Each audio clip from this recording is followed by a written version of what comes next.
So this is the second in our public plate. The center prepared this report on the nearly 260 million meals that are served every year by public agencies in New York City. We see those meals as an opportunity not only to improve the health of New Yorkers, but also to provide jobs for New Yorkers, and hopefully over time to increase the amount of food that is sourced locally, so that we keep the dollars that flow largely from the Child Nutrition Act in our local economy. The Child Nutrition Act is the single most important piece of legislation for the public plate in the Big Apple. It provides funding for at least 213 million of the 60 million meals that the city serves every year. So over 80% are funded through programs that are reauthorized and funded through the Child Nutrition Act.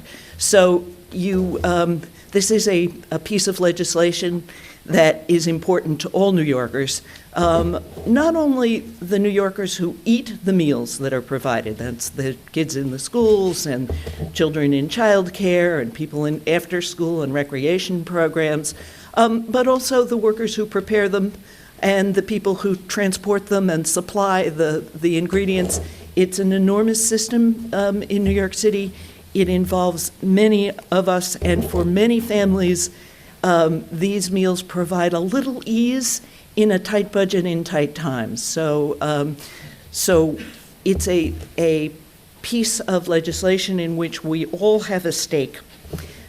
Perhaps the most important thing that I learned working on the Public Plate report was the importance not only of the funding stream, which is what I think we all think about first in these times, but also of the regulations and the infrastructure that help to shape these meals. So as we look toward child nutrition reauthorization, and I'm going to give you a little tiny CNR 101 in a moment, keep in mind that we aren't just talking about the money, but we are also talking about rules and regulations that have enormous effect on what is served and what can be served and how it is prepared, and also on the infrastructure that, again, shapes what it's possible for us to offer. We've asked today's panel of experts to focus on what we've learned in the last 5 years or so. It's really only 4 years since the last child nutrition reauthorization, that should inform our efforts going forward into the next round of child nutrition. So for our panel, we have Nancy Easton, who is the Executive Director of Wellness in the Schools, and I've asked Nancy to talk about what Wellness in the Schools has learned in its efforts to improve meal quality and palatability and sustainability. And then we have Simone Herbin, and Simone is the school food organizer for the Brooklyn Food Coalition, and I've asked her the same question. And next to Simone is Professor Pamela Koch, who is the executive director of the Lori M. Tisch Food Policy Center at Columbia University, and I've asked her to talk a little bit about research that should inform child nutrition going forward. And then there at the end, you don't yet see, but you will very soon see Kate McKenzie, who will join us after she delivers her youngster to childcare. And I've asked Kate to talk about the organizing process that we call NYC 4CNR, with the digit 4 if you're looking for the web address. So this is the early stage of looking toward child nutrition reauthorization. So you're in at the beginning. And our process, I'm going to do, as I said, a tiny little CNR 101, and then our panel are going to present briefly, and then I'll ask them a question or two, and then we'll open it for your questions and ideas and discussion comments. Okay, so every 5 years, Congress reauthorizes all of the federal school meal and child nutrition programs, and the current law will expire at the end of 2015. And I have to say, sometimes in recent years, frequently, Congress gives itself an extension, like we used to get on term papers. So here's President Obama signing the last Child Nutrition Act, which was the Healthy, Hunger-Free Kids Act of 2010.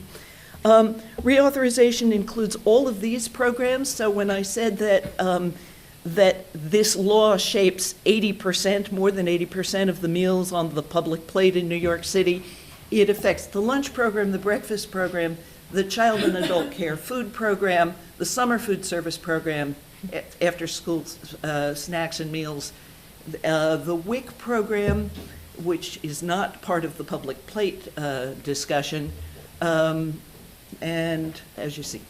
So it's a lot of programs, and people with strong priorities, strong agendas sometimes feel, oh, you know, my issue is going to get lost.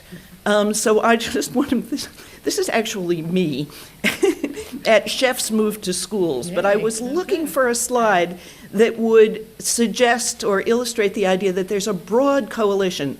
So in our coalition, we not only have school food change advocates and anti-hunger advocates represented there by the Share Our Strength, No Kid Hungry logo, but also chefs, and Nancy will maybe be able to tell us a little bit about how the role that chefs have been playing. The Police Athletic League, because of the funding for after-school snacks, the religious community, because so many religious organizations operate either child care or youth serving programs. It's an enormous coalition, and it's proven quite powerful in the past. Just to know that Congress is not unable to use other legislative vehicles to address these programs. So sometimes you'll hear that a program that I had on that list is being addressed. And the fresh fruit and vegetable program is an example. It started as a pilot program in a child nutrition reauthorization several rounds ago, but it has migrated into the Farm Bill now that it has been made available to all states. A couple of historical highlights here. Way back in 1989, the Child Nutrition Reauthorization authorized some pilots to test alternatives to daily meal counts. What that means is a different way of accounting for and therefore managing the reimbursement for school meals. And I put that in there because it didn't really bear fruit for most of us until the Child Nutrition Reauthorization in 2010. And we are just now implementing the fruits of these pilots that were created back in 1989. In 1994, the Child Nutrition Reauthorization focused on the nutrition standards in these programs. It required that the meals be in compliance with the dietary goals for Americans. And if you think back, you can imagine there was kind of a scandal when a nonprofit organization released a report card about the quality of school meals showing that they were far from in compliance with the guidelines that the very same agencies were promulgating and urging us. That, as it happened, was the set of guidelines that said that no more than 30% of calories should come from fat. And so school food regulations were then adjusted to require that no more than 30% of calories come from fat, which proved to be very difficult for people to meet on the ground at the same time that they were meeting calorie minimums that were built into those rules. In 1998, the after-school snacks were added, and the age group that could be served in after-school snack programs was restored to up to 18. So that was important for all of those groups that provide after-school programs. In 2004, in the course of child nutrition reauthorization, advocates and particularly the research wing of the advocacy community, the Center for Budget and Policy Priorities, were able to, I put here fight off, but in any case, to turn around a major threat to the program. Someone doing some very rough calculations concluded that there were more youngsters receiving free and reduced price meals in the school meal programs than there were in the country who could be eligible for such. And so the charge was over-certification, lax, it goes in the fraud and abuse division or what have you.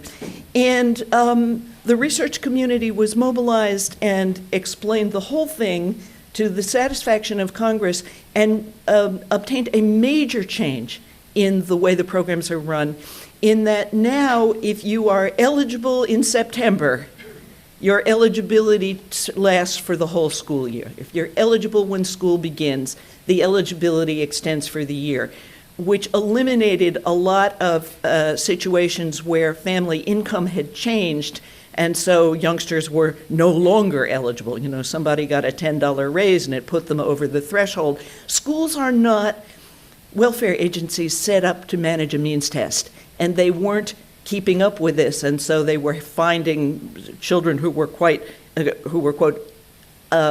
misallocated or in the wrong category. So this was an example of turning a challenge around to get a real improvement in the legislation. 2004 was a particularly interesting child nutrition reauthorization because it took place in a Congress that basically produced virtually no other progressive legislation to benefit low-income people. The White House and most of the Congress was in the hands of people who were not sympathetic to many of these agendas, but we got an important set of victories in the child nutrition reauthorization. And I kept this slide in because we don't know now the context in which child nutrition reauthorization will take place in 2015. We don't know whether we will have a divided Congress, a Democratic Congress in both houses, or a Republican Congress in both houses. So we don't know whether 2004 is likely to be the model we're looking back to, or 2010. What we did learn, if you look back on the 2004 child nutrition authorization, the advocates started with agreement on broad principles, and they tried to gear these principles to what were then current congressional themes. So there was a lot of concern in Congress about education, about test scores, and so they pointed out the role of meals in the after-school programs in getting children into homework help programs and other enrichment programs. Childhood obesity was already on the agenda, and so they made the case for the summer meals program as a set of programs that can encourage physical activity and endow children with hobbies and habits that can last them through the lifetime. The issue of latchkey kids and kids without supervision after school was an issue in that period, and so a lot of the language was built around the idea of safe havens for kids, again, in the after-school programs. Partly because of this substantial emphasis on the after-school programs, the coalition that was built was bigger than usual. There were literally hundreds and hundreds of organizations that signed on to these broad principles. I want to say that I have learned from looking back over the history of child nutrition that pilot strategies work. And I say this as a kind of confession because I've been a person saying that some of the most important changes that we've had in American social policy history, like the Social Security Act, were not really incremental. They were big, huge, and where are our big new leaps forward? But I have to say, in recent years, pilot programs have worked, and the fresh fruit and vegetable program is a good example of something.